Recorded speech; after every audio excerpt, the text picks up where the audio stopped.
When I got up to get a glass of water at 3 a.m., I found my daughter asleep at her desk, her cell phone still lit up beside her. I went to carry her to bed, just like I used to when she was little. But when I saw what was on the screen, my heart stopped. Don't forget to subscribe to the channel and comment where you're watching from. The floorboards creaked beneath my feet as I made my way down the hallway at 3 in the morning. At 64, my bladder had become an unreliable timekeeper, waking me at odd hours with increasing frequency. I'd learned to navigate our old farmhouse in the dark, counting steps from my bedroom door to the bathroom. 12 forward, turn left, 3 more. But that night, something made me pause. A pale blue glow seeped from beneath Beatrice's door, the one at the end of the hall. My daughter had been staying with me for 3 weeks now, ever since her divorce from Kenneth became final. She'd said she needed time to think, to figure out her next steps. At 42, she'd told me, she felt like she was starting over from scratch. I understood that feeling more than she knew. The light from her room bothered me. Beatrice had always been an early sleeper, even as a child. I stood there in my nightgown, debating whether to check on her or respect her privacy. The mother in me won out. It always did. I knocked softly. No answer. "Beatrice?" I whispered, turning the handle slowly. "Honey, are you still awake?" The door opened to reveal my daughter slumped over her desk, her head resting on her crossed arms. Her phone lay beside her, screen still glowing with that unnatural blue light. She'd fallen asleep while looking at something, her reading glasses askew on her face. My heart softened at the sight. She looked so much like she had at 16, studying too late for exams, pushing herself too hard. I crossed the room quietly, intending to wake her gently and guide her to bed. As I reached for her shoulder, my eyes fell on the phone screen.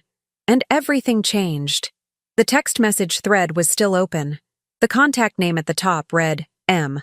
I knew immediately it was Kenneth, her ex-husband, but it was the messages themselves that made my blood run cold. M. Did you move it yet? Beatrice. Tomorrow. She'll never know. M. You're sure she hasn't found it? Beatrice. Mom doesn't even know what she's looking for. It's been hidden for 30 years. M. The property deed too? Beatrice. Everything. Once it's transferred, we split it 60-40 like we agreed. My hand trembled as I reached for the phone, but I stopped myself. If I woke her now, if I confronted her in this moment, she would know I'd seen these messages.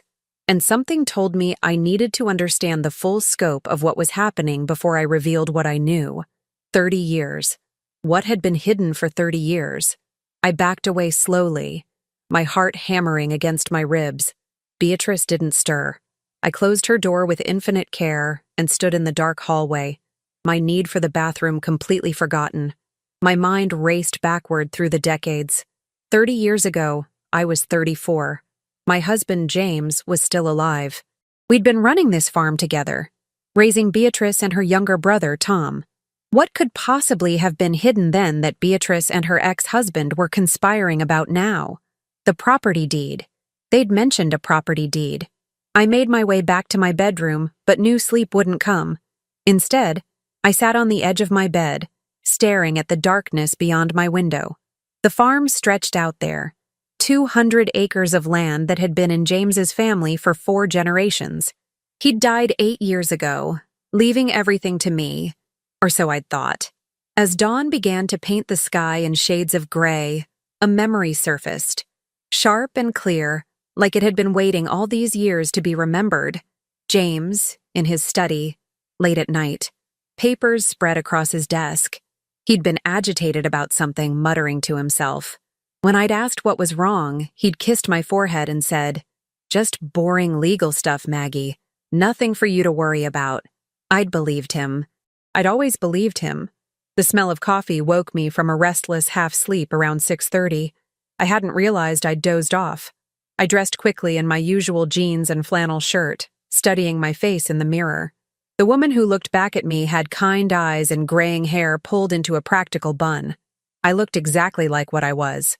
A grandmother, a widow, a woman people underestimated. That might work to my advantage now. Beatrice was in the kitchen, pouring coffee into 2 mugs. She smiled when she saw me, the same warm smile she'd had since childhood.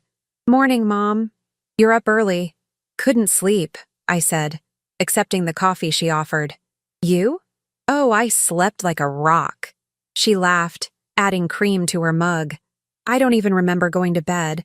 I must have been more tired than I thought. The lie came so easily to her. I kept my face neutral, took a sip of coffee, and changed the subject. What are your plans for today? Actually, I need to run into town. Some errands to take care of. She avoided my eyes. I might be gone most of the day. Anything I can help with? No. Just boring paperwork stuff. You know how it is after a divorce. Boring legal stuff. The same phrase James had used. After Beatrice left, I stood at the kitchen window and watched her car disappear down the long driveway, dust rising in its wake. Then I moved with purpose. James's study had become a sort of shrine after his death. I'd kept everything exactly as he'd left it. His books on the shelves, his reading glasses on the desk, even his coffee mug, long since cleaned but returned to its spot beside the lamp. I'd dusted regularly, but never disturbed anything. Now I began to search. I started with the obvious places. The desk drawers, the filing cabinet. I found property taxes paid up to date, insurance documents, the deed to the farm in my name. Everything seemed in order. But Beatrice's message had said something was hidden. Where would James hide something he didn't want found? The morning stretched into afternoon. I searched methodically, removing books from shelves, checking behind picture frames, examining every inch of the study. Nothing. I was about to give up when I noticed something odd. The bookshelf on the east wall. It didn't sit quite flush against the baseboard. I knelt down, ignoring the protest from my knees, and ran my fingers along the bottom edge. There was a gap. A small one, but definitely a gap. I began removing books from the lower shelves, stacking them carefully on the floor. Once the bottom 3 shelves were empty, I could see it clearly. The bookshelf wasn't built into the wall like I'd always assumed. It was freestanding, pulled close, but not tight. My pulse quickened.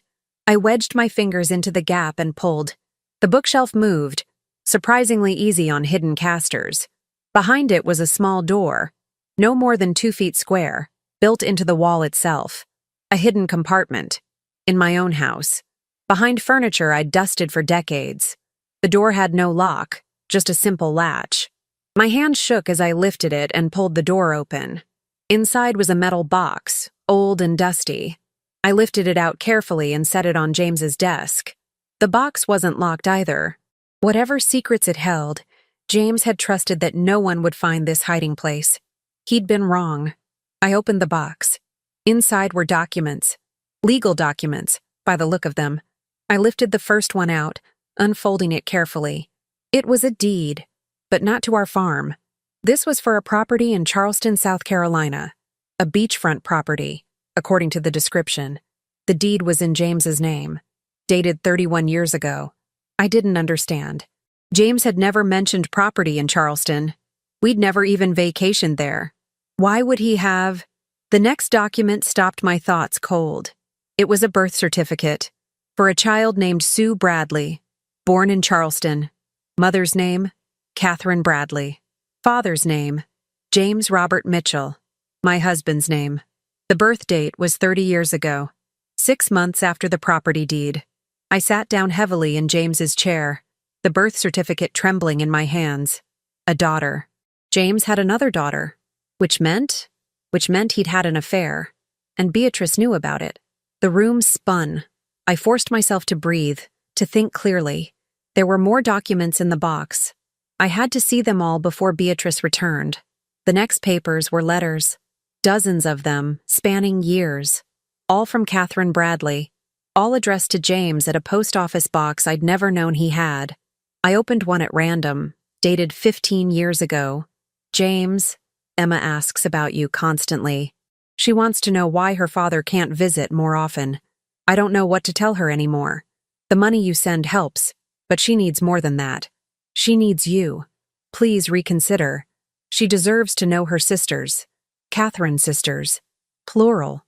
My hands moved of their own accord, shuffling through the letters, looking for more recent ones. The last one was dated 6 months before James died. James, Emma is getting married. I know you can't come to the wedding, but she wanted you to know. She's still hoping you'll change your mind about meeting her, about telling your family the truth. We've kept your secret for 30 years. But Emma's done waiting. If you won't tell them, she will. Catherine. The letter was marked with a coffee stain. James must have been reading it when he died, right here at this desk. Heart attack, the doctors had said. Sudden and massive. Had the stress of this secret killed him? I heard a car engine in the distance. Beatrice was coming back. I quickly photographed every document with my phone, my hand steadier than I expected. Then I carefully returned everything to the metal box, placed it back in the hidden compartment, and closed the small door. I pushed the bookshelf back into place and restacked all the books, making sure everything looked undisturbed. By the time Beatrice's car pulled up outside, I was in the kitchen, starting dinner preparations like it was any normal evening. "Hey, Mom!" Beatrice called out, breezing through the door with shopping bags. "Sorry I was gone so long. I picked up some things in town." "That's fine, dear. How were your errands?" "All handled." She smiled, setting the bags on the counter. "Actually, I have some good news. Tom is driving up tomorrow. I thought it would be nice for all of us to have dinner together." Tom. My son. I hadn't seen him in 3 months. He lived in Boston, worked in finance, visited rarely. "That will be lovely," I said. But my mind was already working. Why was Beatrice gathering the family? What was happening tomorrow that required both of my children to be here? That night, I lay awake in bed, pieces of a puzzle shifting in my mind. Beatrice and Kenneth were working together despite their divorce. They were planning to move something, to transfer something. They'd mentioned the property deed, not the farm deed.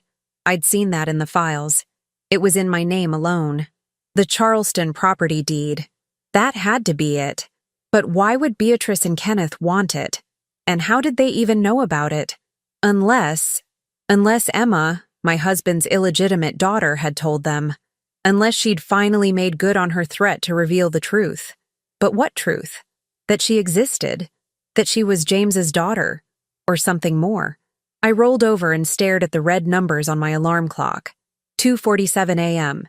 In a few hours, Tom would be here. Beatrice had orchestrated this family gathering for a reason. Whatever was coming, I needed to be ready. I got up and went to my desk, opening my laptop. I typed Sue Bradley Charleston into the search engine and hit enter. The results made me close my eyes. Sue Bradley was an attorney, a real estate attorney specializing in inheritance law.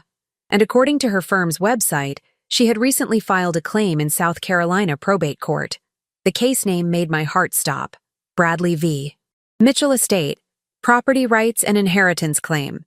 She was coming for the Charleston property, and she wasn't coming alone. My children were helping her. I didn't sleep the rest of that night. Instead, I sat at my laptop, learning everything I could about Sue Bradley. She was 30 years old, exactly as the birth certificate indicated. Graduate of Duke University Law School. Partner at Bradley & Associates, her mother's firm, I realized with a jolt. Catherine Bradley had built a successful practice, and her daughter had joined her. The firm's website showed Emma's professional photo. I stared at it for a long time, searching for traces of James in her features. The nose, perhaps, the set of her jaw. But mostly, I saw a stranger who was threatening everything I'd built. By the time dawn broke, I had a plan. Not a complete one, but a beginning. I would say nothing to Beatrice or Tom. I would watch, listen, and learn. They thought I was a simple farm widow, someone to be managed and manipulated. Let them think that. People revealed more when they believed you were harmless. Tom arrived at 11, his expensive sedan looking out of place on our dirt driveway. He'd barely set foot in the house before Beatrice had her arms around him, whispering something in his ear that made him glance at me with an odd expression. "Mom," he said, crossing to kiss my cheek. "You look tired. Are you feeling all right?" "I'm fine, sweetheart. Just excited to see you." "We need to talk," Beatrice said, guiding us both toward the dining room. Family meeting. My stomach tightened, but I kept my face pleasant. "Of course. Should I make coffee?" "I'll get it." Tom said quickly. Too quickly. They didn't want me in the kitchen. Didn't want me to have time alone, time to think. Once we were seated around the dining table, the same table where I'd served thousands of family meals, Beatrice folded her hands and gave me her most sincere smile. Mom, we've been worried about you. Worried? Why? Tom jumped in. You're alone out here, on all this land. It's a lot for one person to manage. I manage fine. Old Jack helps with the heavy work, and I've hired the rap boy to help with the planting season. That's exactly it, Beatrice said. You're 64 years old, and you're still working like you're 30. It's not healthy. I felt the first stirrings of anger, but pushed them down. I enjoy the work. This farm is my life. Was Dad's life. Tom corrected gently. Not yours. The words stung more than he knew. Beatrice reached across the table and took my hand.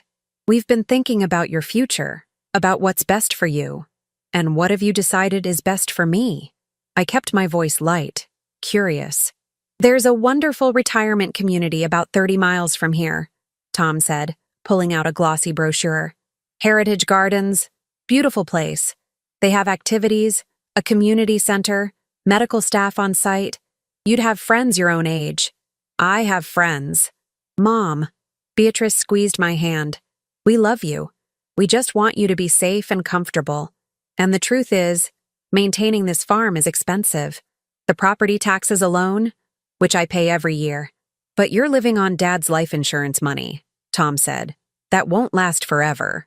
I pulled my hand back from Beatrice's grasp. This farm is profitable. I sell crops, rent out the back 40 acres. I'm not destitute. We know that. Beatrice's voice took on a soothing tone, the one she'd used when her children were small and throwing tantrums. But wouldn't it be nice to not have to worry? To just enjoy your retirement? What happens to the farm if I move to this Heritage Gardens? Silence. Tom and Beatrice exchanged a glance. We'd handle it, Tom finally said. Beatrice and I would manage the property, find renters or buyers. You wouldn't have to deal with any of it. You want me to sign over my farm? Not sign it over, Beatrice said quickly. Put it in a trust, for your protection. We'd be the trustees, but you'd still be the beneficiary. It's just a way to protect your assets as you get older. Protect my assets. From whom? I need to think about this, I said. Of course. Tom's smile was tight. But Mom, there's a time element here. What do you mean? There's a legal matter. Something that Dad handled years ago that's come back up. It's complicated, but there might be a claim against the estate. If we can get everything into a trust structure before... What kind of claim? I asked sharply. Another exchanged glance. It's nothing to worry about, Beatrice said. Just legal nonsense. But our attorney says it would be better to restructure things now, before it becomes a problem. Your attorney. You've already consulted an attorney about my property? For you, Mom. We did it for you. I stood up. I appreciate your concern, but I'm not ready to make any decisions. This is my home. Your father left it to me, and I'm not giving it up. No one's asking you to give it up, Tom said, frustration creeping into his voice. We're trying to protect it, and you. From what? Neither of them answered. That afternoon, while Tom and Beatrice talked quietly in the living room, I excused myself to run errands in town. I needed space to think, and I needed information. My first stop was the law office of Martin Reeves, who'd been our family attorney for 20 years. He was surprised to see me without an appointment. Margaret, what brings you in? I need to understand something about James's will, about the estate. Martin's expression shifted slightly. Has something happened? You tell me. Tom mentioned a claim against the estate. What claim? He hesitated, then gestured to a chair. I received notice 2 weeks ago. A woman named Sue Bradley has filed a petition in South Carolina, claiming she's entitled to a portion of James's estate, specifically a property in Charleston. You knew about the Charleston property? James consulted me about it years ago. It was purchased before your marriage, held in his name alone. Technically not marital property. Before our marriage. That was a lie. We'd been married 3 years when James bought that property. But Martin didn't know that. I'd seen the date on the deed. Did James leave instructions about this woman? About Emma? Martin shifted uncomfortably. He left a sealed letter to be opened only if someone came forward claiming to be his child. The letter was to be given to you. Where is it? Your daughter picked it up last week. She said you'd sent her. My blood ran cold. I didn't send her. Oh. Martin paled. Oh, Margaret, I'm so sorry. She had your permission in writing. I should have called to confirm. It's fine, I said, though it wasn't. Beatrice had forged my signature. Can you tell me what you know about this claim? Sue Bradley is represented by her mother's firm. They're claiming James acknowledged paternity privately, provided financial support for 30 years, and promised the Charleston property to Emma. They have evidence. Letters, bank transfers, the property deed itself. How would they have the deed? It's in my husband's study. According to their filing, Emma has a copy that James gave her mother. A copy with a handwritten note stating his intentions. I closed my eyes. James had given Catherine the deed. Why? As insurance? As proof of his commitment? What does this mean for me? I asked. The Charleston property is worth approximately $2.3 million. If Emma's claim is upheld, it would come out of the estate. Since the estate has been settled and distributed to you, you would essentially owe that amount. I don't have $2.3 million. I know. Which is why your children are probably suggesting you restructure your assets. If the farm is in a trust, it's protected from claims against you personally. But if I'm the trustee, you wouldn't be. Your children would be.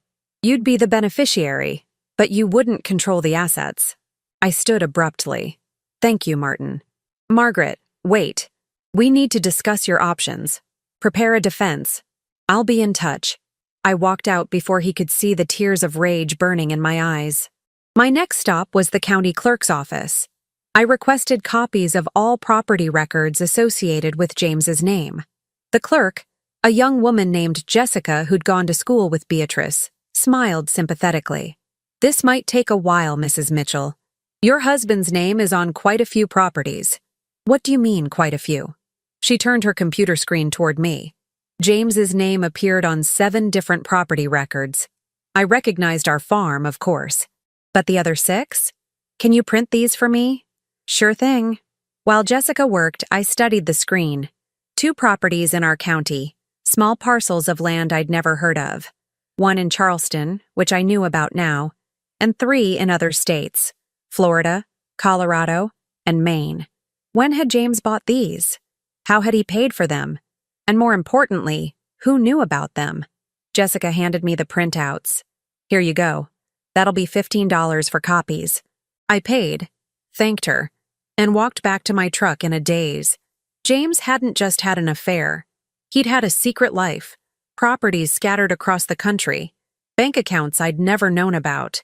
There must have been accounts to pay for all this. Maybe other women, other children. The man I'd loved, trusted, built a life with. I'd never really known him at all. I sat in the truck, staring at the papers. Then I noticed something odd. One of the local properties, a 10-acre parcel on the outskirts of town, had a recent notation. A lien had been placed on it 2 weeks ago. The lien holder, Kenneth Whitfield, Beatrice's ex-husband. I drove back to the farm with my mind racing. Kenneth had a lien on property that technically belonged to me as James's heir. How had he managed that? Unless Beatrice had given him access to the deed. Unless they were systematically taking control of James's secret properties before I even knew they existed. The farmhouse was quiet when I returned. Tom's car was gone. He'd mentioned a dinner meeting in town. Beatrice was in the kitchen, preparing supper. Mom, you're back. I was getting worried.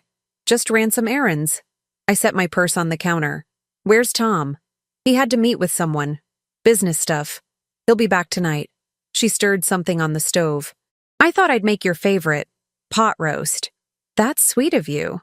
We moved around each other in the kitchen, a careful dance we'd perfected over the years. But everything had changed. I wasn't the trusting mother anymore. And she wasn't the daughter I thought I knew. Beatrice, I said casually, did your father ever mention property in Charleston to you? Her hand froze on the wooden spoon. Just for a second, but I saw it. Charleston? No. Why? Just something I came across in his papers. Probably nothing. Probably. She turned back to the stove. You know Dad kept a lot of business stuff private. He didn't want to worry you with details. That phrase again. Legal stuff. Business stuff. Details I didn't need to worry about. Did Kenneth ever meet your father? I mean, really talk to him? Sure, at family dinners and holidays. Why all the questions, Mom? Just feeling nostalgic, I suppose. She smiled, but it didn't reach her eyes. Well, dinner will be ready in an hour. Why don't you rest? You look exhausted. I went to my room, but I didn't rest. Instead, I pulled out the documents I'd photographed from James's hidden box. I studied every letter, every date, looking for patterns. Catherine's letters mentioned money James sent regularly. I'd never seen unusual withdrawals from our joint account, which meant he had another account, possibly several. I opened my laptop and logged into our bank. I'd never paid much attention to the accounts before, trusting that everything was in order. Now I looked with new eyes. Our joint checking and savings were there, as expected. But there was another account listed under James's name alone. An account I'd never noticed. It showed a balance of 0, closed 3 months after James died. I clicked on the transaction history. In the months before his death, James had been moving money. Large amounts. 50,000 here. 75,000 there. All transferred to accounts I couldn't access, couldn't trace. The last transfer, made 2 days before he died, was for $200,000. The receiving account belonged to Bradley and Associates. James had been paying them off, buying their silence, fulfilling a promise. I didn't know. What I did know was that the money was gone.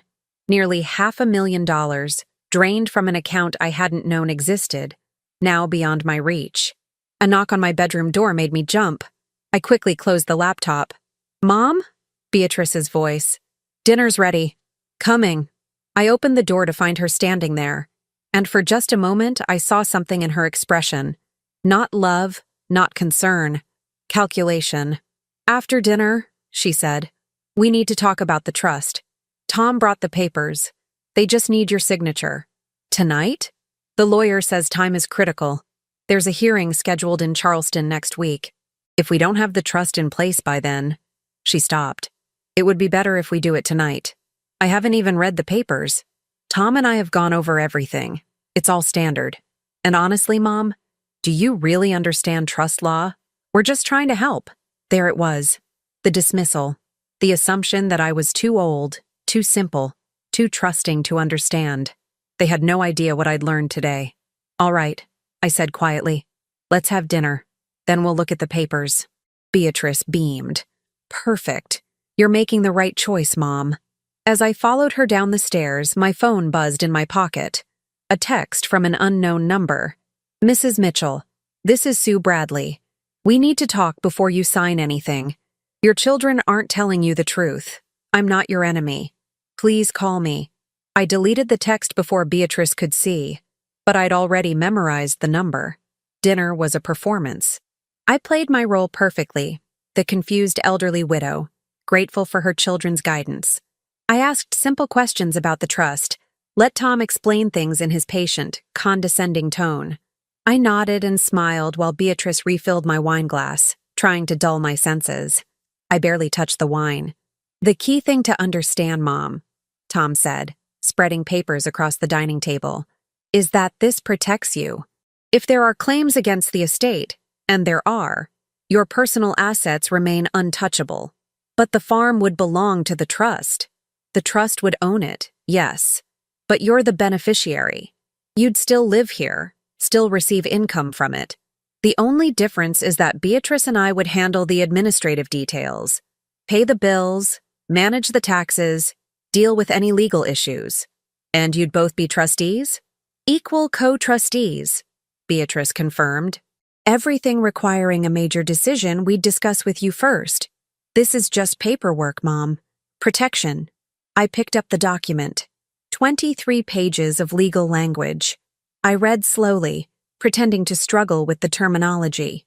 In reality, I'd spent the last 2 hours before dinner researching trust law online.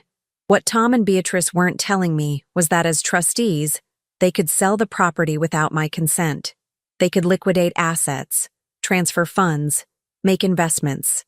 And if they declared me incompetent, which required only 2 doctors' signatures, they could do anything they wanted. I wasn't signing this, but I needed them to believe I would. It's a lot to take in, I said finally. Can I sleep on it? Review it one more time tomorrow morning?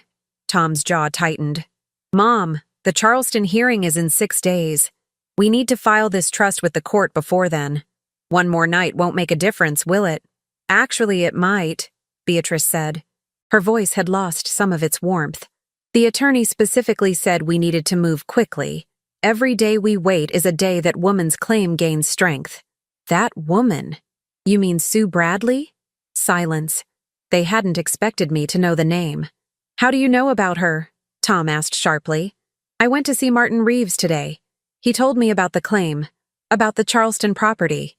I looked between them. You should have told me yourselves. We were going to, Beatrice said quickly. We just didn't want to upset you until we had a plan to handle it. By taking away my control of my own property? By protecting you? Tom stood abruptly. You don't understand what's happening here. This woman, this illegitimate daughter Dad apparently had, she's not just claiming the Charleston property. She's going after everything. She has lawyers, evidence, a whole strategy to prove Dad defrauded her and her mother for 30 years. Did he? Defraud them? Tom stared at me. What? Your father had an affair. He had a child. He hid it from me for 3 decades. Maybe he did defraud them. Maybe Sue Bradley deserves something. She deserves nothing, Beatrice hissed. She's a gold digger trying to steal our inheritance. Our inheritance, not my property. Our inheritance. I need to think, I said, standing. I'll give you my answer tomorrow. Mom? Tomorrow, Tom. I left them at the table and climbed the stairs to my room. I locked the door, something I never did, and pulled out my phone. Sue Bradley's number glowed on the screen. I stared at it for a long moment, then dialed. She answered on the second ring. Mrs. Mitchell, thank you for calling. Her voice was young, professional, but I heard something else underneath. Nervousness. Hope. You said my children aren't telling me the truth. What truth? Can we meet? This isn't a conversation for the phone. I can't leave the house right now. They're watching me. A pause. Are you in danger? I don't know. The admission felt strange. Dangerous. Tell me what you know. Why did you contact me now, after all these years? I heard her take a breath. My mother died 3 months ago. Cancer. Before she died, she gave me a letter from my father. From James. He wrote it the week before he died. In it, he told me the truth about everything. What truth? That he loved my mother. That he wanted to leave your marriage but couldn't because of money. Your farm. It wasn't just your farm. It was built on my grandmother's money. I sat down hard on the bed. What? James's mother, your mother-in-law, she had money from her family. When she died, she left everything to James with one condition.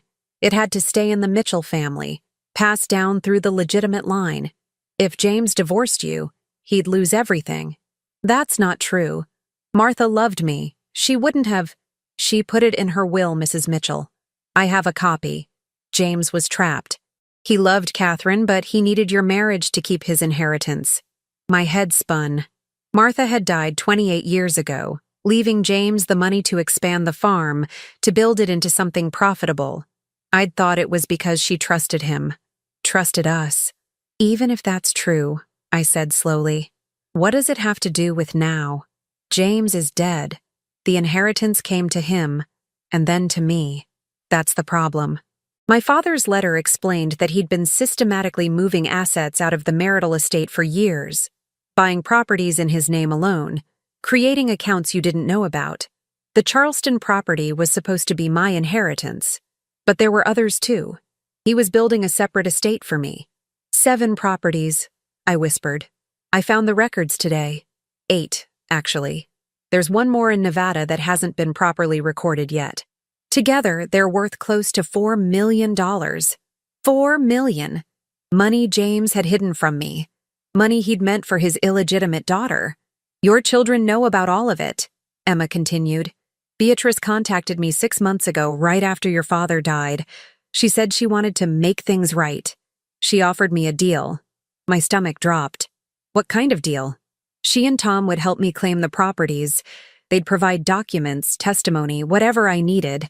In exchange, we'd split everything 50-50. They'd get $2 million, I'd get $2 million, and you'd be left with the farm. But the farm is mortgaged, Mrs. Mitchell. Your husband arranged a reverse mortgage 2 years before he died, and he did it using financial documents you never saw. Once you're gone, the bank takes the farm. You're living in a property you don't really own, and your children know it. I couldn't breathe. The room tilted. I turned down their offer. Emma said quietly, I don't want to destroy you. You're a victim here, just like my mother was. But Beatrice didn't give up. She went to Kenneth, your ex-son-in-law.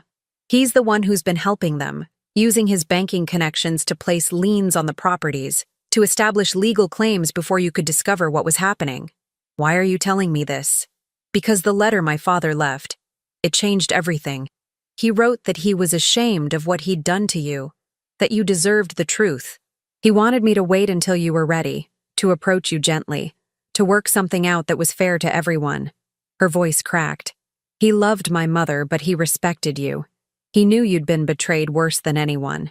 What do you want from me? I want to stop your children from stealing everything. I want to honor what my father actually wanted, which was for all of us to be treated fairly. And Mrs. Mitchell, I want to meet you. You're my father's wife. That makes you...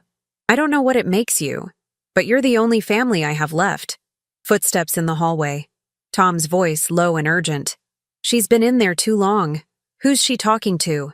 I lowered my voice to barely a whisper. I have to go. Can you send me copies of everything? The letter, the will, all of it?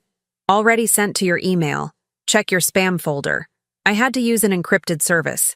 Tomorrow, I said. I'll call you tomorrow. I ended the call just as someone tried my door handle. Finding it locked, they knocked. Mom, are you okay? Beatrice's voice laced with suspicion. I flushed the toilet, ran the bathroom sink. I'm fine. Just getting ready for bed. Can we talk for a minute? I unlocked the door. Beatrice stood there with Tom behind her, both of them wearing identical expressions of fake concern.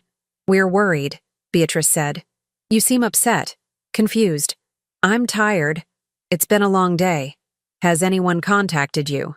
Tom asked bluntly. Anyone claiming to be related to Dad?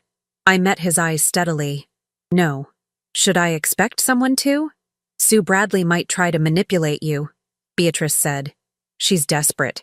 Her mother's firm is failing, and she sees us, sees you as an easy target.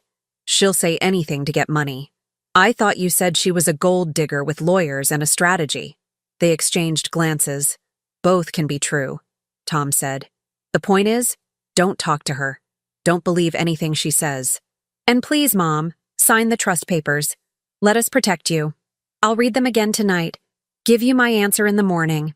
After they left, I opened my laptop and found Emma's email in my spam folder, just as she'd said. The attachments took several minutes to download.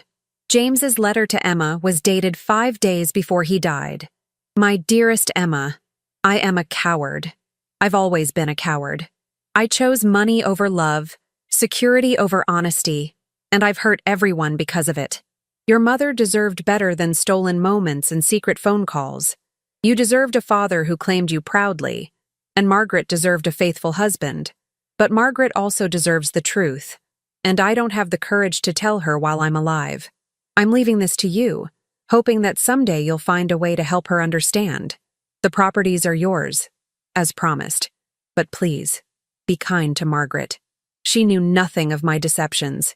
She's a good woman who loved a very flawed man. I'm sorry I'll never get to walk you down the aisle. I'm sorry for every missed birthday, every lie, every moment I chose comfort over courage. Your father, James. I read it 3 times, tears blurring the words. The next document was Martha's will. Emma was right. The inheritance clause was explicit. James could keep the money only if he remained married and childless outside the marriage. If he divorced or acknowledged illegitimate children, everything reverted to Martha's sister's family. So James had hidden Emma, not just from me, but from everyone, because acknowledging her would have cost him millions. The final document was the one that made me close my eyes in pain. It was a signed statement from Beatrice, dated 4 months ago, addressed to Emma. I hereby confirm my intention to testify that James Mitchell systematically defrauded Catherine Bradley and their daughter Emma by hiding assets that rightfully belonged to them. In exchange for my testimony and the provision of necessary documents, Sue Bradley agrees to transfer 50% of all property values to myself and my brother Tom Mitchell, following successful litigation. Furthermore, I confirm that Margaret Mitchell is showing signs of cognitive decline and will require a conservatorship within the year, which Tom and I will petition for, allowing us full control of all remaining assets. Beatrice had signed it, notarized it, legally bound herself to betraying me. I printed everything. I made backup copies on a USB drive. And then I did something I hadn't done in 8 years. I called my brother Frank, who lived in Montana. Frank, who'd served 30 years as a judge. Frank, who I'd barely spoken to since James's funeral because he'd never liked my husband. Maggie? His voice was gruff, surprised. Everything all right? No, I said. Frank, I need help. Legal help. And I need you to not ask questions until I can explain everything. I'm listening. How fast can you get to South Carolina? A pause. Charleston? You know about the hearing? Sue Bradley's attorney contacted me 3 weeks ago, asked if I'd be willing to review the case, give an opinion on its merits. And? I told her I couldn't. Conflict of interest. You're my sister. But Maggie, I read the filing. If even half of what she claims is true, it's all true, all of it. And it's worse than she knows. Tell me. So I did. Everything. The hidden compartment. The properties. The letters. Beatrice's betrayal. The trust papers waiting for my signature downstairs. When I finished, Frank was quiet for a long moment. You need to get out of that house, he said finally. Tonight. If your children think you're about to expose them, there's no telling what they'll do. They wouldn't hurt me. Money makes people do terrible things. I've seen it 1,000 times in court. I can't run. This is my home.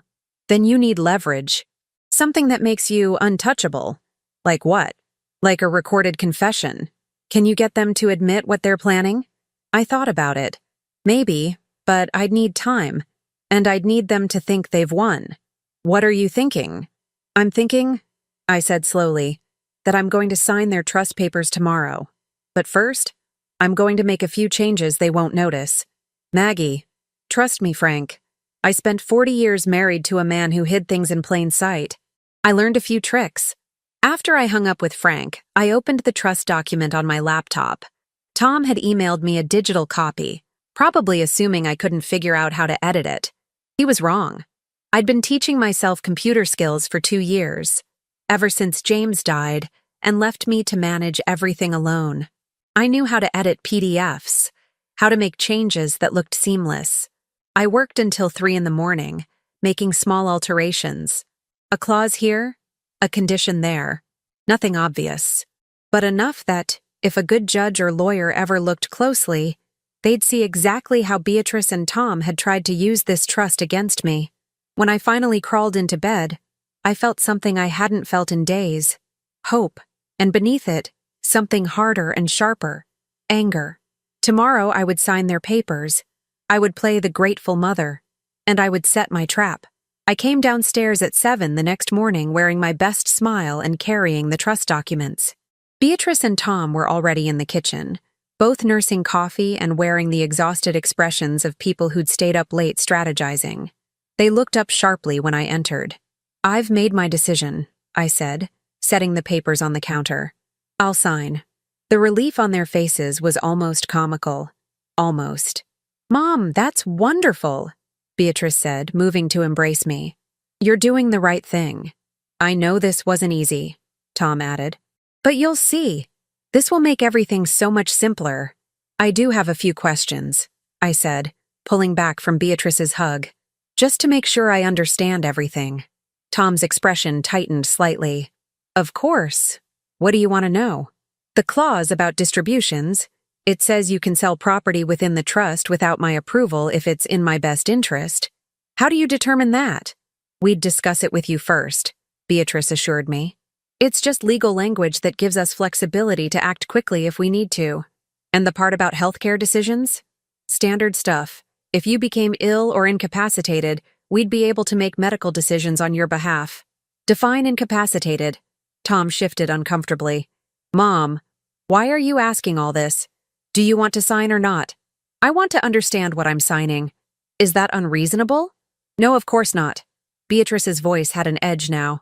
Incapacitated means unable to make decisions for yourself. If you had dementia or Alzheimer's or something like that. I see. And who determines if I'm incapacitated?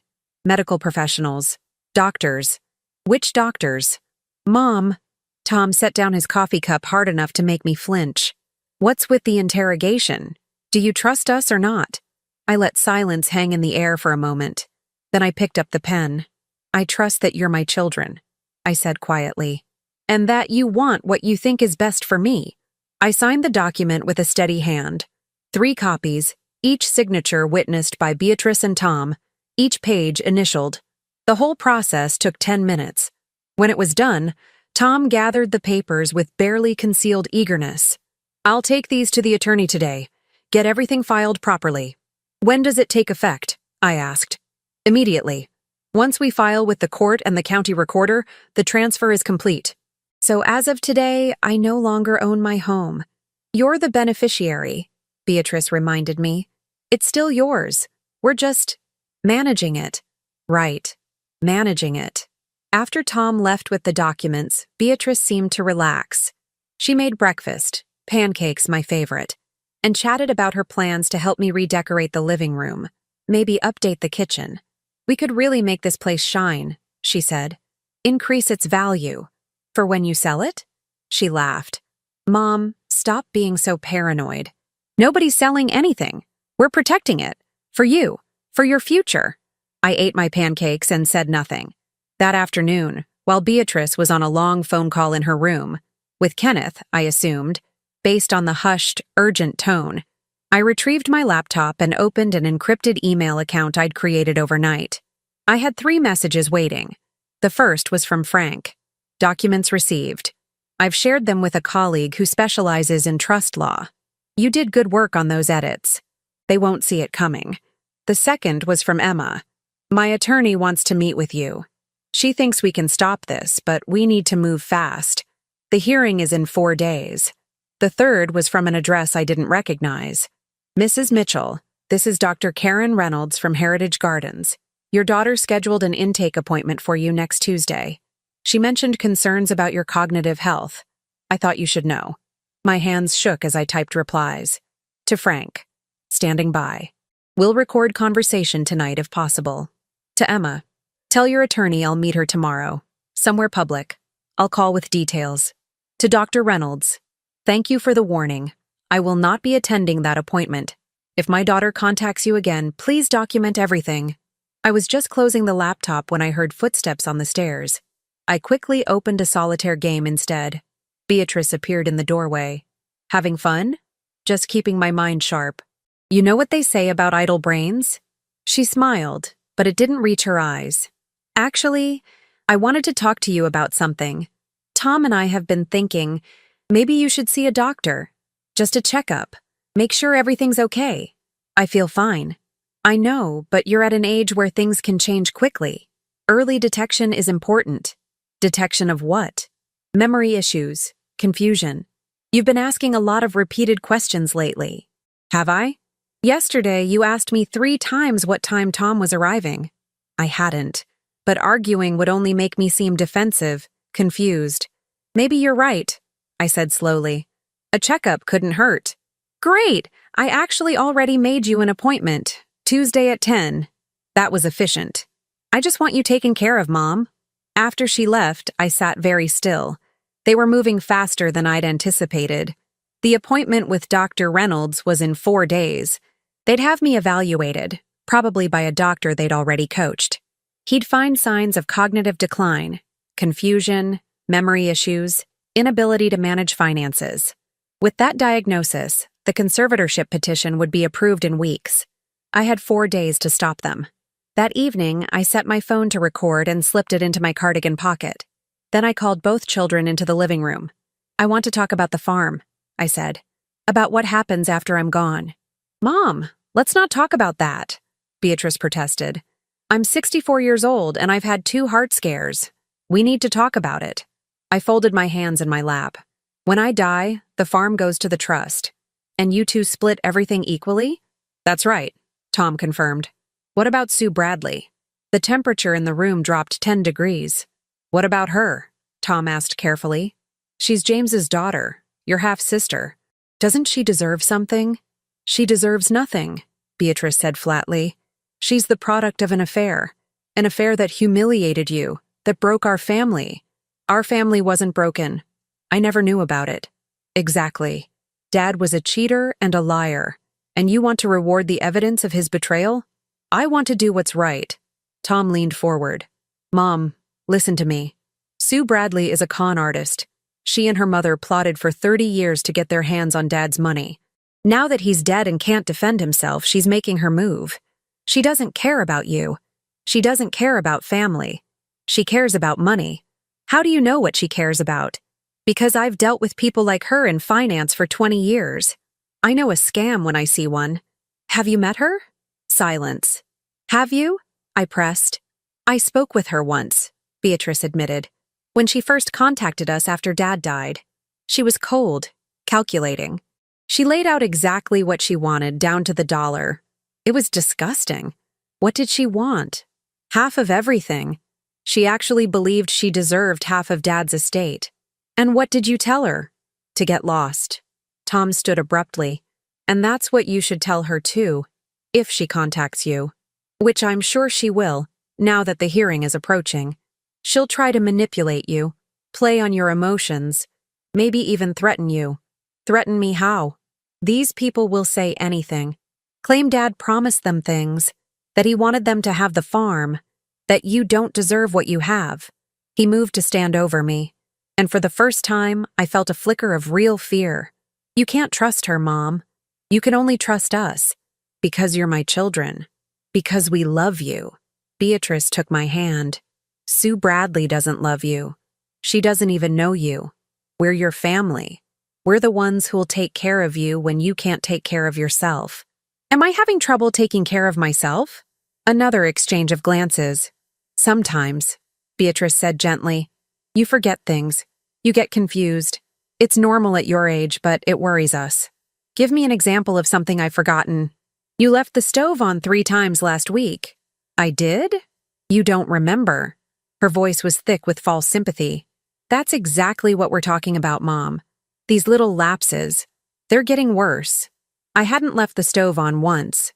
But again, denying it would only support their narrative.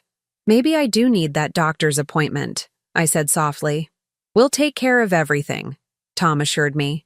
"You just rest. Let us handle the complicated stuff." After they went to bed, I listened to the recording. It was perfect. Their lies, their manipulation, their admission that they'd spoken with Emma and rejected her claim. All captured clearly. But it wasn't enough. I needed more. I needed them to reveal their real plan. The next morning, I told Beatrice I was going to the grocery store. She immediately offered to come with me. "I need the independence," I insisted. "The doctor's going to ask about my daily activities. I should practice doing normal things on my own." She reluctantly agreed, but I saw her watching from the window as I drove away. I didn't go to the grocery store. I drove to a coffee shop in the next town and met Sue Bradley face to face for the first time. She was sitting in a corner booth, and I recognized her immediately. Not from her photo, but from the shape of her eyes. James's eyes. "Mrs. Mitchell." She stood as I approached. "Thank you for coming. Call me Margaret." I slid into the booth across from her. "We're family, apparently." "I know this must be—" "Tell me about your mother," I interrupted. "Tell me about Catherine." For the next hour, Emma told me the story. How her mother had met James at a real estate conference in Charleston. How they'd fallen in love despite his marriage.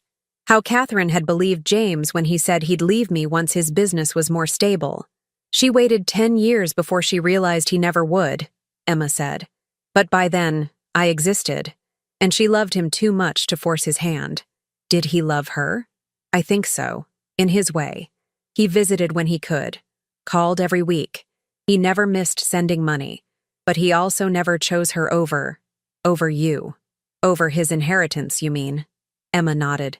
He told my mother about the will, about what he'd lose if he divorced. She said she understood, but I think it broke her heart. Why are you telling me this? Because I want you to understand. My mother never wanted to hurt you. She thought of you as a victim too, and I feel the same way. She pushed a folder across the table. This is everything my attorney has prepared for the hearing. Evidence, testimony, property valuations. You should see what you're up against. I opened the folder. The top document was a financial analysis. If Emma won her case, I would owe $3.7 million. Money I didn't have.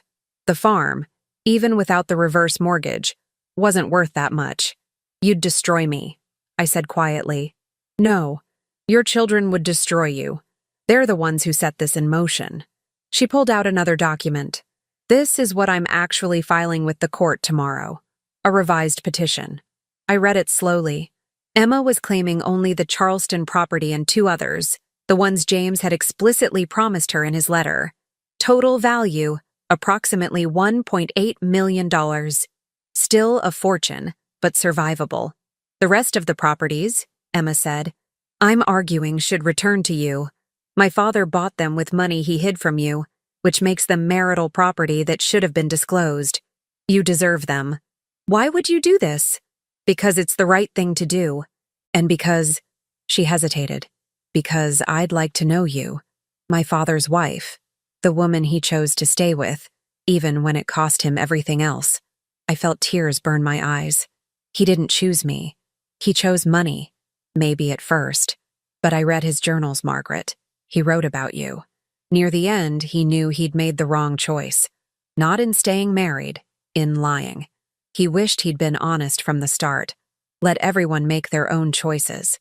He was a coward, yes. But he was also my father. And yours? Well, your husband. That has to mean something. Before I could respond, my phone buzzed. A text from Beatrice. Where are you? You've been gone 2 hours. Are you okay? I have to go, I said, standing. They're watching me. Margaret, wait. My attorney needs you to testify at the hearing, about the trust Beatrice and Tom made you sign, about their plans. I can't. If I testify against my own children, they're planning to have you declared incompetent. Once that happens, you lose everything. Your home, your freedom, your voice. Is that what you want? Of course not. Then fight. We'll fight together. I looked at this young woman, my husband's secret daughter, my children's half-sister. She should have been my enemy. Instead, she might be my only ally. I'll think about it, I said. But as I drove home, I knew I'd already made my decision. The recording in my pocket, Emma's revised petition, Frank's legal expertise, I had the pieces. Now I just needed to put them together before Tuesday's appointment, before my children could take away everything I was. I pulled into the driveway to find a car I didn't recognize parked near the house. Beatrice came out to meet me, her face tight with barely concealed anger. Where were you? Grocery store. Why? Your bags. I'd forgotten to actually buy groceries.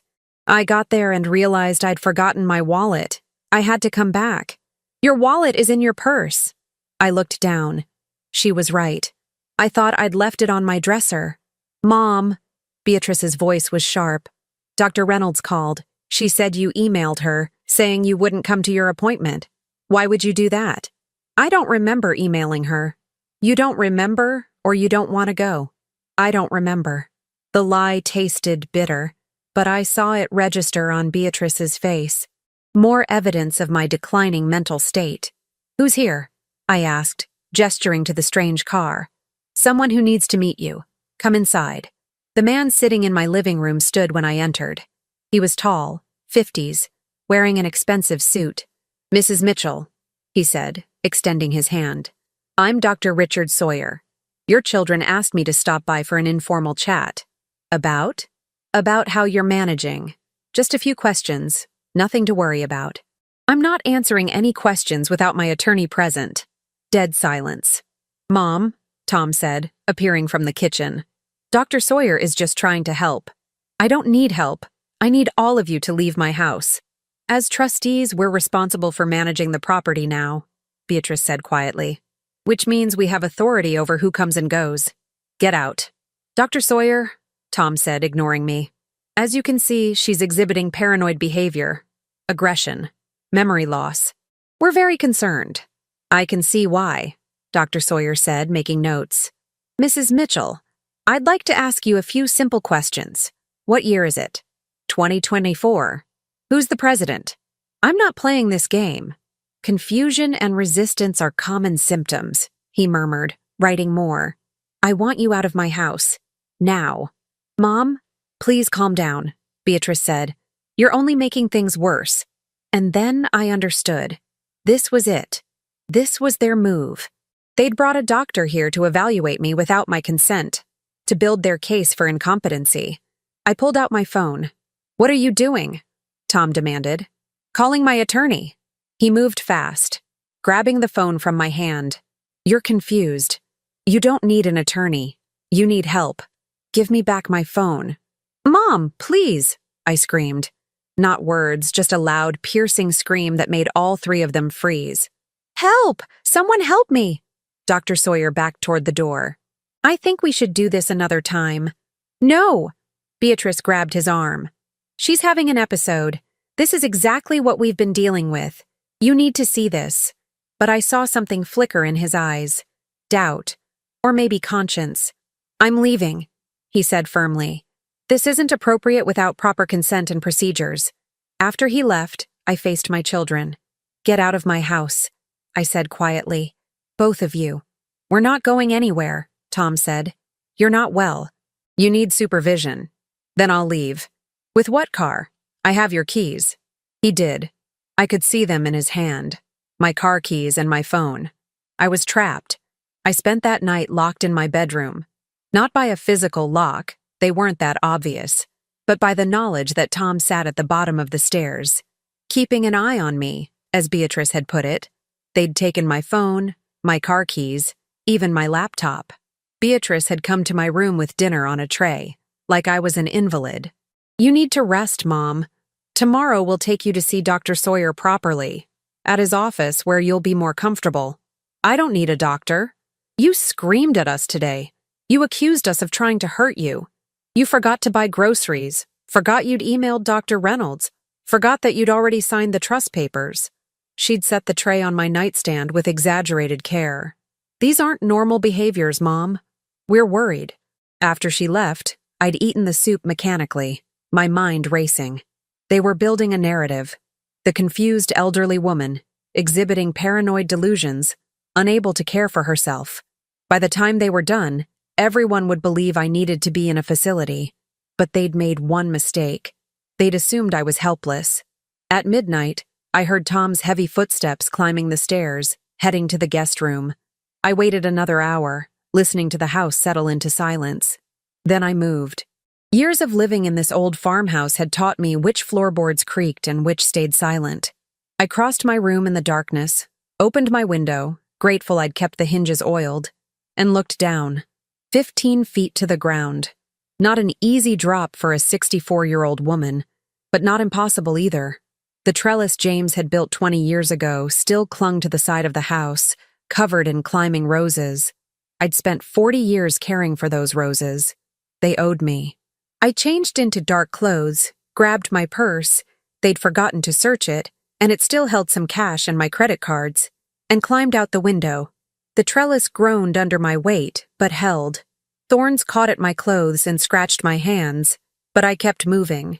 When I was low enough, I dropped the last few feet, landing hard and rolling on instinct. Pain shot through my hip, but nothing felt broken. I stayed low, moving along the side of the house toward the barn. Old Jack kept a truck there for farm work. The keys hung on a nail inside the barn door, exactly where they'd hung for 15 years. Some habits outlasted marriages, outlasted trust, outlasted everything. I was in the truck and halfway down the driveway before I heard shouting from the house. Lights blazed on. In my rearview mirror, I saw Tom running out in his pajamas. Too late. I drove through the darkness toward town, my hands shaking on the wheel. I needed help. Needed a safe place. Needed. The police station appeared on my right. I almost pulled in but stopped myself. What would I tell them? That my children had taken my phone and keys? They'd say it was for my own good. That I'd signed over my property? That was legal. That they'd brought a doctor to evaluate me? No crime there. With my phone, and the recording I'd made on it, gone, I had no proof of anything except my own fear. Instead, I drove to the one place I knew they wouldn't look. The Sunrise Motel, a run-down place on the edge of town that James had always called an eyesore. I paid cash for a room, ignored the night clerk's curious look, and locked myself inside. Only then did I let myself shake. I'd climbed out a window, stolen a truck, run away in the middle of the night. Everything I'd just done would look like the actions of a confused, paranoid woman having a breakdown. They were winning, and I was helping them. I sat on the sagging motel bed and tried to think clearly. The hearing was in 2 days. Emma was filing her revised petition, the one that would expose Beatrice and Tom's original deal with her. But without my testimony, without proof of what my children had done, Emma's word alone wouldn't be enough. I needed my phone. I needed the recordings. And I needed Frank. The motel room had a phone, an ancient landline that took coins. I dug quarters out of my purse and dialed Frank's number from memory. He answered on the third ring, voice thick with sleep. "Hello? Frank, it's Maggie. What's wrong? It's 2 a.m. Everything. Frank, I need you to come to South Carolina, now. And I need you to bring someone who can help." What happened? I told him everything. The locked room, the stolen phone, my escape through the window. "They're going to use this against you," Frank said grimly. "Climbing out windows, stealing vehicles? They'll say it proves you're not thinking clearly." "I know. That's why I need help." "Frank, the hearing is in 2 days. Can you get here?" "I'm already packing." "But Maggie, you need to stay somewhere safe. They'll be looking for you." "I'm at a motel, the Sunrise on Route 17. Stay there. Don't go anywhere. I'll be there by tonight." After I hung up, I lay back on the thin pillow and stared at the water-stained ceiling. I'd never felt more alone, more vulnerable, more uncertain, but I'd also never felt more determined. Morning came with pounding on my door. "Mrs. Mitchell, it's Officer Dave Patterson. Your children filed a missing person report. They're worried about you." I opened the door to find Dave Patterson, who'd graduated high school with Tom, standing there with genuine concern on his young face. "I'm not missing, Dave. I'm right here. They said you might be confused, ma'am. That you climbed out a window in the middle of the night. I left my own house. Through a window. In the middle of the night." He shifted uncomfortably. Your son expressed concerns about possible memory issues. I just need to make sure you're okay. My son is lying. I'm sure he's just concerned." "Dave." I met his eyes. "Have I ever seemed confused to you? In all the times you've seen me at the grocery store, at church, around town?" He hesitated. "No, ma'am." "Then maybe you should ask yourself why my children are suddenly so certain I'm incompetent, and why they waited until after I signed over my property to decide I need help." I saw something shift in his expression. Dave might be young, but he wasn't stupid. "I'm not going back with you," I continued. "I'm not breaking any laws. I'm a grown woman staying in a motel room. If my children want to speak with me, they can do it in public, with witnesses present. They're asking for a welfare check, ma'am. I need to verify you're okay." "I'm fine. You can tell them you saw me. I'm healthy and coherent, and I'm staying where I am." After Dave left, I knew I had maybe an hour before Beatrice and Tom showed up themselves. I had to move. I called Emma from the motel phone. She answered immediately. "Margaret? Thank God. Beatrice called me this morning, saying you'd disappeared. She wanted to know if you'd contacted me." "What did you tell her?" "That I hadn't heard from you. Are you all right? I need your help. Can you meet me? And bring your attorney?" "Where are you?" I hesitated, then decided I had no choice but to trust her. Sunrise Motel, Route 17, Room 12. And Emma? Come soon. They're looking for me. She arrived 40 minutes later with a woman in her 50s who introduced herself as Karen Rapp, attorney at law. Mrs. Mitchell? Karen said, sitting across from me in the motel room's single chair while Emma perched on the bed. Emma has told me about your situation. I want to be clear. I represent Emma in the estate matter. But what your children are doing to you is unconscionable. If you're willing to testify at tomorrow's hearing, I believe we can stop them. Tomorrow? I thought the hearing was in 2 days. We filed an emergency motion last night to move it up. The judge agreed. It's tomorrow at 10 a.m. What do I need to do? Tell the truth.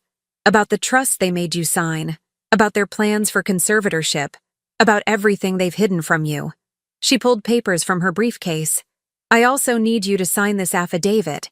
It's your sworn statement about what's happened. I read it carefully. Everything was there. The hidden documents, Beatrice's forged signature at Martin Reeves's office, the property transfers, Tom and Beatrice's deal with Emma, their attempt to have me evaluated. I signed it.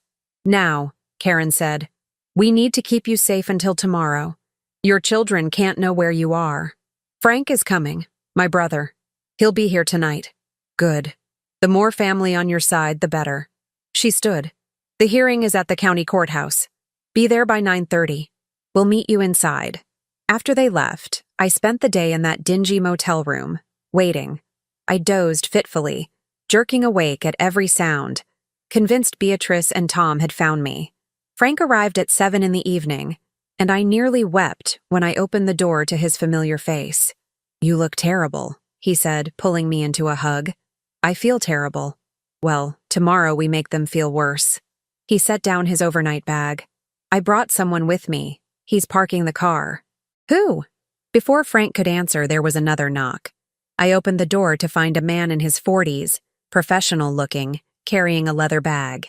Mrs. Mitchell, I'm Dr. Alan Foster. I'm a neuropsychologist. Your brother asked me to evaluate you. Why would I need? Because, Frank said gently, if we're going to fight a claim that you're incompetent, we need evidence that you're not. Dr. Foster specializes in cognitive assessments. He can provide expert testimony tomorrow. For the next 2 hours, Dr. Foster put me through a battery of tests, memory exercises, problem-solving tasks, questions about current events. It was exhausting. When he finally closed his notebook, he smiled. Mrs. Mitchell, you scored in the superior range for your age group. Your memory is excellent, your reasoning skills are sharp, and you show no signs of cognitive decline whatsoever. Can you testify to that tomorrow? I can and I will. What your children are doing, it's elder abuse. Financial exploitation. I see it too often, and I'm happy to help stop it. That night, I barely slept. Frank stayed awake too, sitting in the chair by the window, watching the parking lot. What if they win? I asked into the darkness. What if the judge believes them? They won't win. We have evidence, testimony, witnesses. We have the truth. The truth didn't help James's other daughter for 30 years. Different situation.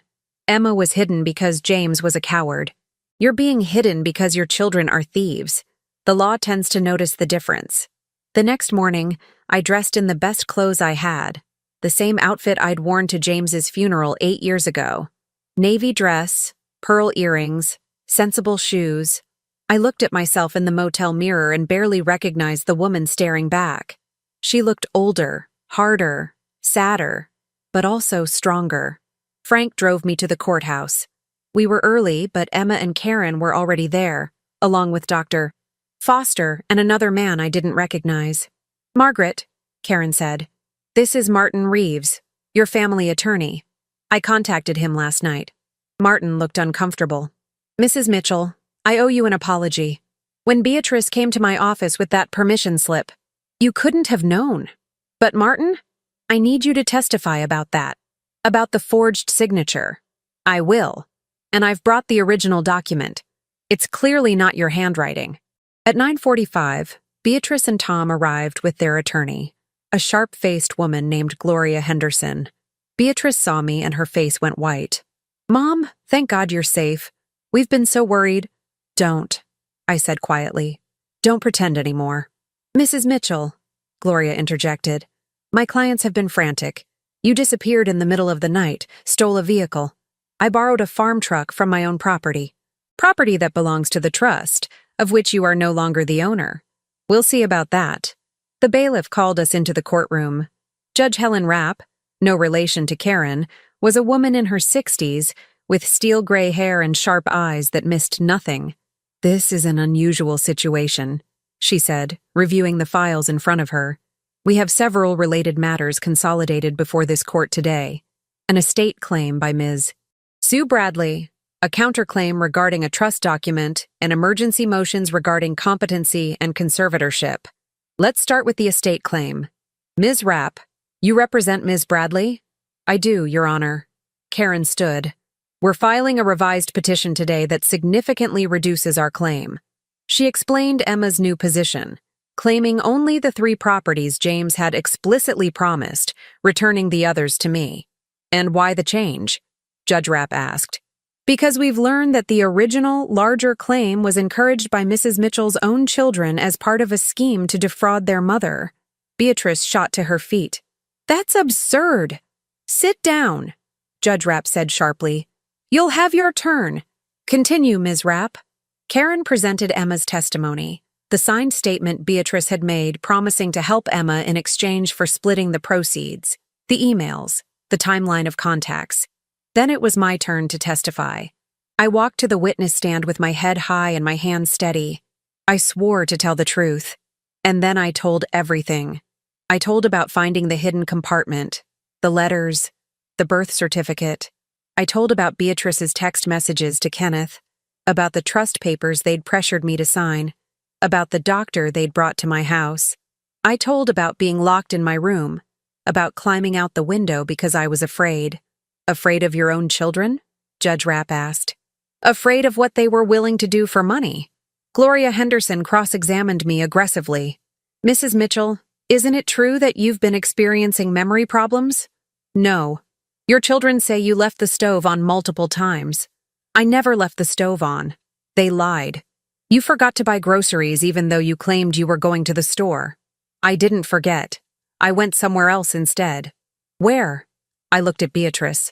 I went to meet Sue Bradley, my husband's daughter, my children's half-sister.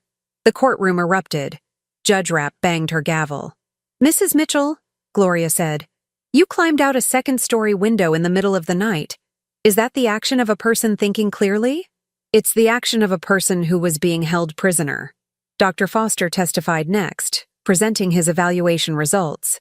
Then Martin Reeves testified about the forged permission slip.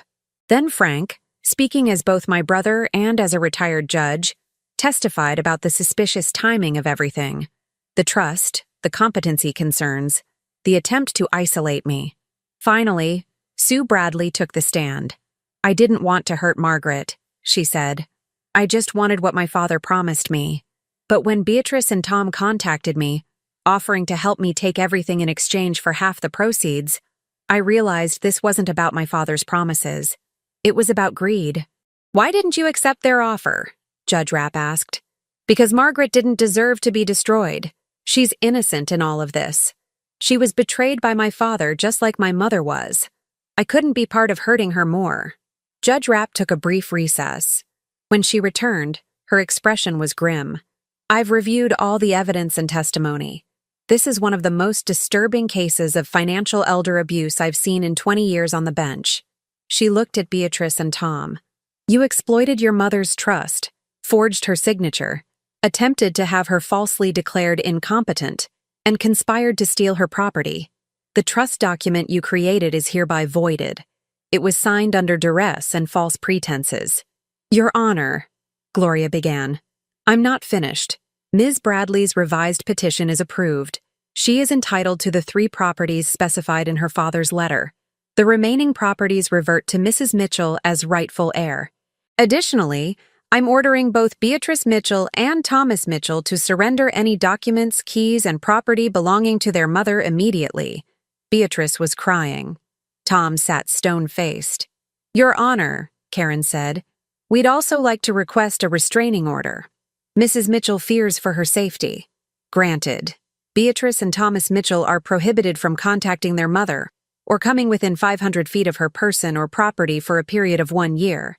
If they violate this order, they'll face criminal charges. Judge Rapp looked at me. Mrs. Mitchell, I'm truly sorry for what you've endured. Your children should be ashamed of themselves. They should be, I said quietly. But I don't think they are. As we filed out of the courtroom, Beatrice tried to approach me. A bailiff stepped between us, reminding her of the restraining order. Mom, she called over his shoulder. You don't understand. We were trying to help you. We were trying to protect you from her. She pointed at Emma. The only people I needed protection from, I said, were the two of you. I walked away without looking back. 3 months later, I stood in my kitchen making coffee as the morning sun streamed through the windows I'd just had cleaned. The house felt different now. Lighter somehow, despite everything that had happened. Or maybe it was me who felt lighter.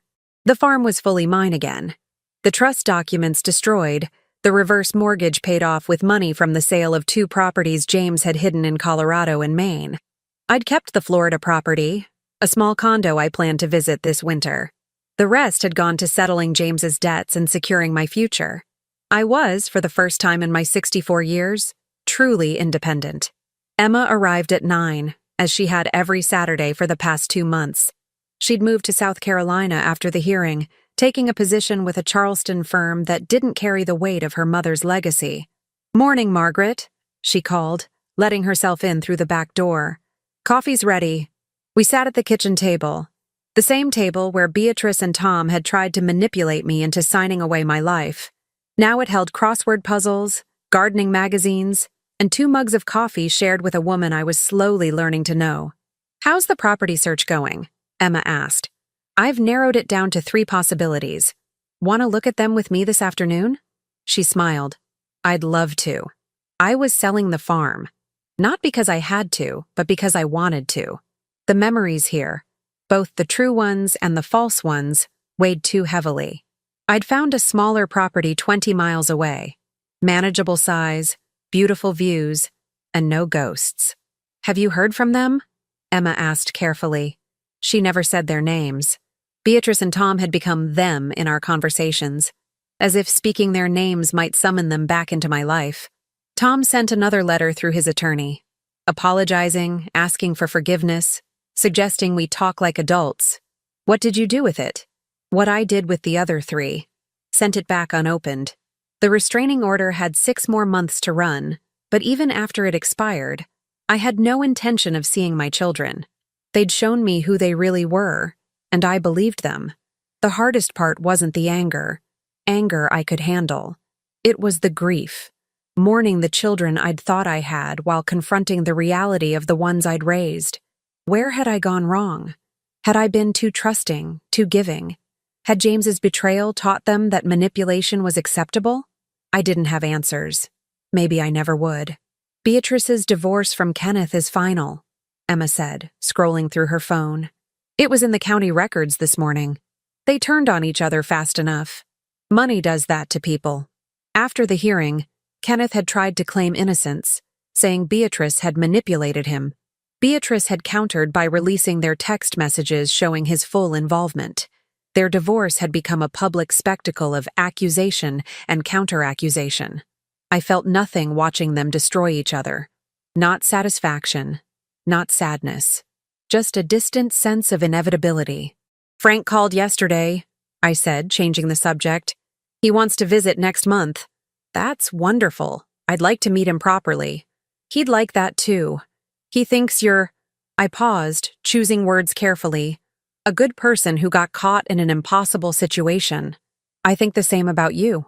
We drank our coffee in comfortable silence. 3 months ago, I couldn't have imagined this. Sitting peacefully with my late husband's illegitimate daughter, planning our days, sharing our lives. But grief and betrayal had a way of reshaping what family meant. Emma wasn't responsible for her father's choices. Neither was I. We were both casualties of James's cowardice, and we'd found an unexpected alliance in our shared loss. The Charleston property closes next week, Emma said. I've decided to keep it, maybe renovate it, turn it into something new. Your mother would be proud. I hope so. She looked out the window at the fields beyond. I wish she could have known you. Really known you, not just as the wife who stood in the way. Would it have made a difference? Maybe. Or maybe it would have made it harder. It's easier to be the other woman when you can imagine the wife as cold, uncaring. You're neither of those things. I was naive. No, you were trusting. There's a difference. Old Jack appeared outside, working on the fence line. He waved, and I waved back. He'd been the first person I'd told about the hearing, expecting judgment. Instead, he'd said, "About time someone stood up to those kids.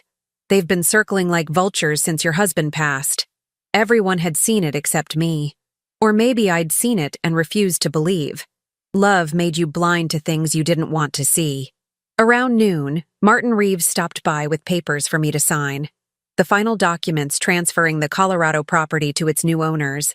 He'd been apologetic for weeks after the hearing, offering to reduce his fees, checking on me constantly.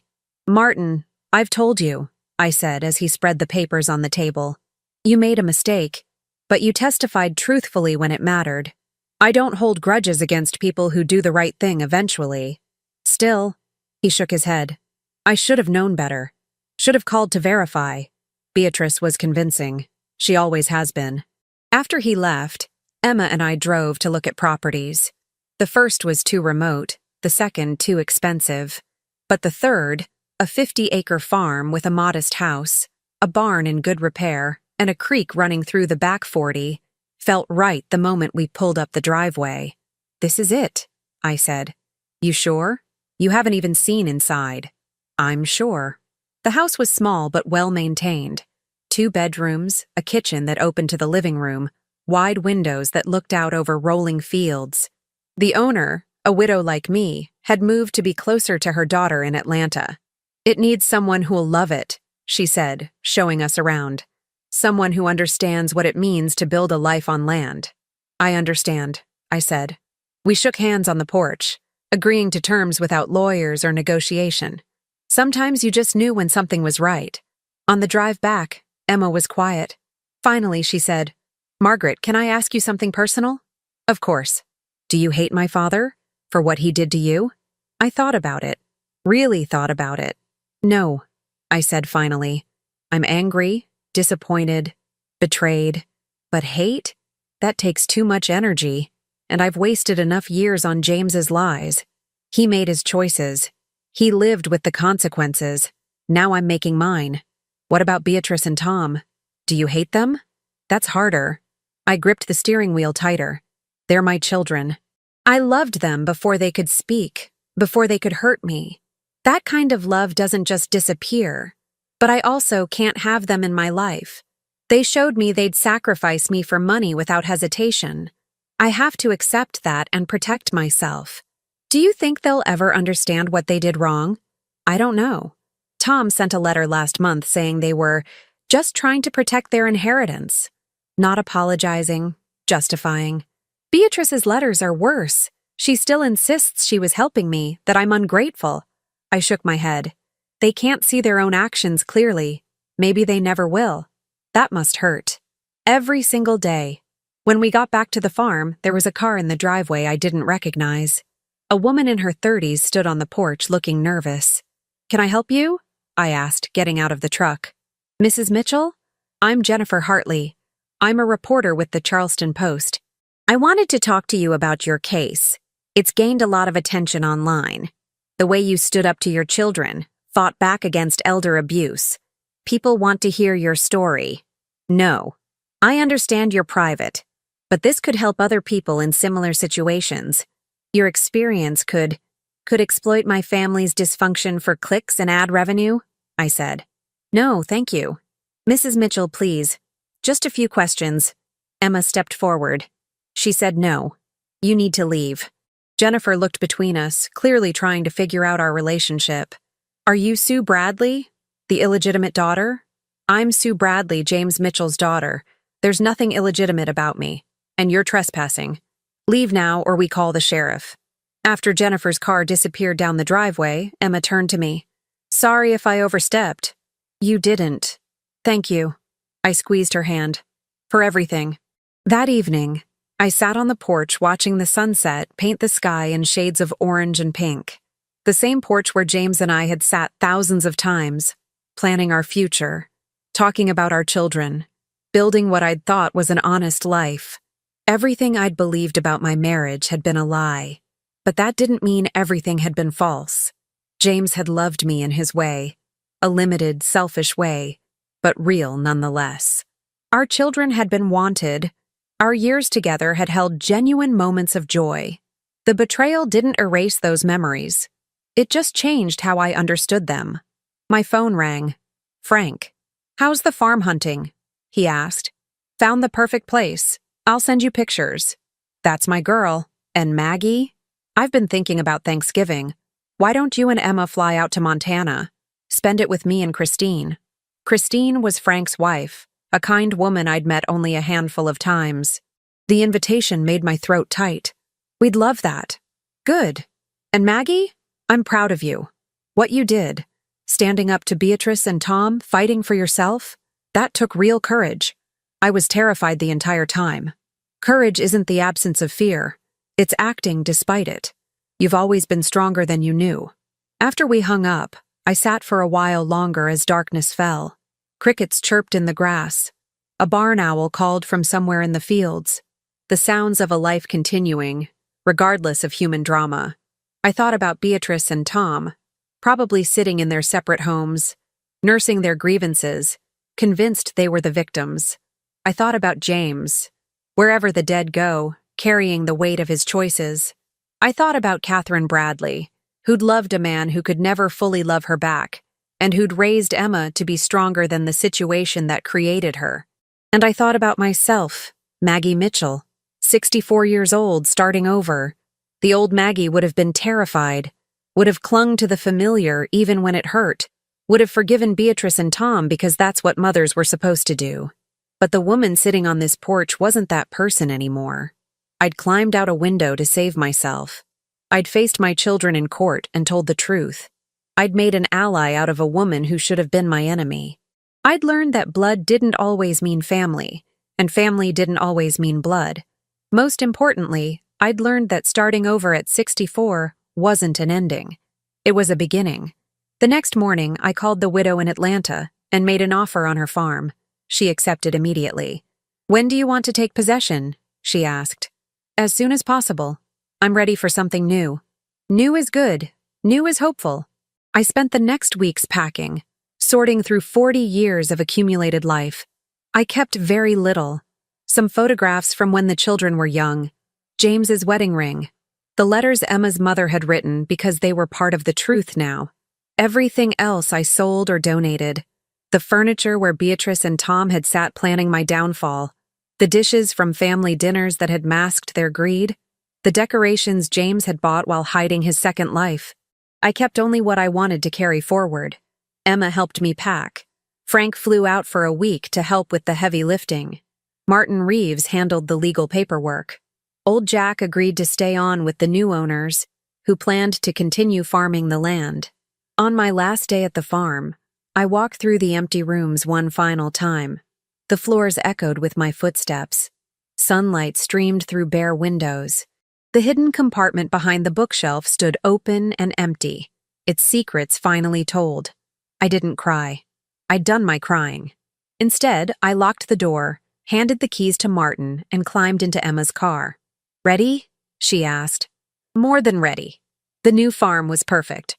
Smaller, yes, quieter, but mine in a way the old place had never been. Emma stayed for the first week, helping me unpack, hanging curtains, planting a small garden that would bloom next spring. "What will you do with all this space?" she asked, looking at the empty second bedroom. "I don't know yet. Maybe a craft room. Maybe a guest room for when Frank visits. Maybe nothing. Maybe I'll just enjoy having space that's mine and nobody else's." That sounds perfect. The day Emma left to drive back to Charleston, I walked her to her car. She hugged me tight, and I hugged her back.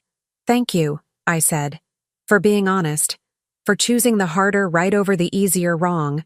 Thank you for giving me a chance, for seeing me as a person, not just a complication.